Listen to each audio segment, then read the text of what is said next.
আকৌ আহিলোঁ এটা মাছৰ ৰেচিপি লৈ। কিন্তু দেখিছেনে মাছখিনি ইমান ধুনীয়াকৈ সজাই থৈছে। চিম্পুল বিনা মছলাতে ঘৰত খাবলৈ বনোৱা মাছৰ ৰেচিপি এটা। মাছখিনি ধুই ল'লোঁ। হালধি নিমখ সানি অলপমান দেৰি ৰাখি দিম। বিলাহী দি বনাম মাছৰ ৰেচিপিটো। একদম মছলা নিদিওঁ দেই, একেবাৰে মছলা নিদিওঁ, অকল বিলাহী দিয়ে বনাম। এনেকৈ অলপমান দেৰি থৈ দিম যাতে মই পিঁয়াজ ৰচুন আৰু বিলাহীটো কাটি লোৱালৈকে এনেকৈ ৰাখি থ'ম। ইয়াতে মই পিঁয়াজ ৰচুন আদা একেলগে কাটি লৈছোঁ।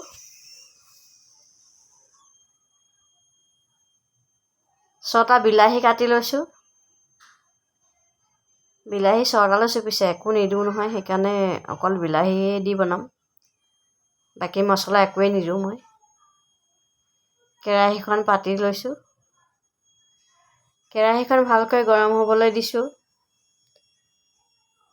গৰম নহ'লে মাছটো লাগি ধৰে, ভাগি যায়, সেইকাৰণে ভালকৈ গৰম কৰি লৈছোঁ। আগতে মই একদম মাছ বনাব নাজানো, জানেনে, ভাগিয়ে যায় আৰু। তেল দি তেলটো উতলাই লৈছোঁ পূৰা, দেখিছে নাই, দুটো উতলি একেবাৰে ধোঁৱা ওলাই গৈছেগৈ আৰু। ভালকৈ গৰম কৰি লৈছোঁ। মাছটো ফ্ৰাই কৰি লৈছোঁ এতিয়া। মাছত অকল নিমখ আৰু হালধিহে সানিছিলোঁ, বেলেগ একো মছলা দিয়া নাই মই। একদম চিম্পুলকৈ বনাইছোঁ। এবাৰতে একেপালতে ভালকৈ মাছটো ফ্ৰাই কৰি লৈছোঁ। এতিয়া পিঁয়াজটো ভালকৈ ফ্ৰাই কৰি সিজাই ল'ম ৰঙা হোৱালৈকে। একেখিনি তেলতে মই আকৌ তেল নিদিলোঁ আৰু ওপৰত বেছি। ইয়াতে তেল আছে নাই লিখা লাগিছে বাৰু। দুটামান জিৰাও দি দিছোঁ মই। পিঁয়াজটো ভজা হৈ গ'ল, মই এতিয়া বিলাহীখিনি দি দিছোঁ।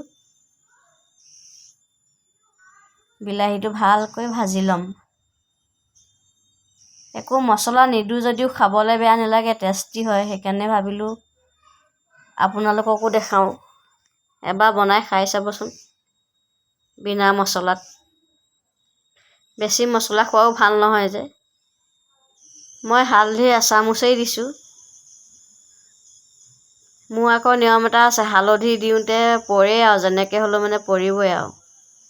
সেইটো কাৰণে মোৰ দুবাৰ দিবলগীয়া হ'ল। 1.5 চামুচ নিমখ দিলোঁ। এতিয়া ভালকৈ বিলাহীটো সিজাই ল'ম। দেখিছেনে হালধি কেনেকৈ পৰে হেতাখনত লাগি। এইয়া হেতাখনত লাগি হালধি পৰিবই আৰু, কোনো কথাই নাই। সেইটো কাৰণে মই আকৌ দুবাৰ দিবলগীয়া হ'ল। বিলাহীটো ভালকৈ সিজাই ল'লোঁ। 70% মোৰ বিলাহী সিজিলেই আৰু।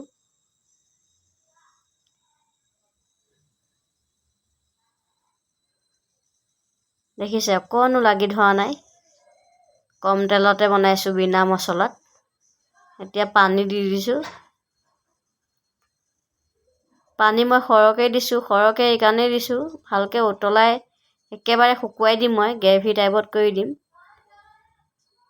তেতিয়া সিজিবলৈ বাকী থকা মাছটো ভালকৈ সিজি যাব তাৰমানে, সেইকাৰণে অকণমান পানী বেছিকৈ দিছোঁ। উতলি যোৱাৰ পাছতে মাছটো দিম। এই উতলি গৈছে দেখিছেনে। ঠাণ্ডা পানী দিলোঁ যে, সেইকাৰণে মই আগতে এইটো উতলাই লৈছোঁ চব্জিটো। ইয়াতে মাছ দিছোঁ এতিয়া।